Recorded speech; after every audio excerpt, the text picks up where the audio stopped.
इस साउंड को केवल बच्चे ही सुन सकते हैं। तो यहाँ पर मैं आप लोगों को 3 साउंड सुनाने वाला हूँ और लास्ट वाला साउंड केवल बच्चों को सुनाई देगा। लेकिन चैलेंज शुरू करने से पहले आप वीडियो को लाइक और चैनल को सब्सक्राइब कर लो, वरना कोई सा भी साउंड आपको सुनाई नहीं देगा। तो सबसे पहला आता है ये साउंड। इस साउंड को कोई भी इंसान सुन सकता है। अब आता है ये साउंड। इस साउंड को केवल वही लोग सुन सकते हैं जिनके कान काफी अच्छे से काम करते हो।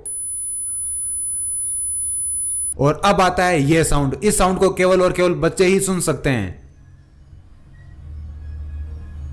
क्या ये साउंड आपको सुनाई दिया?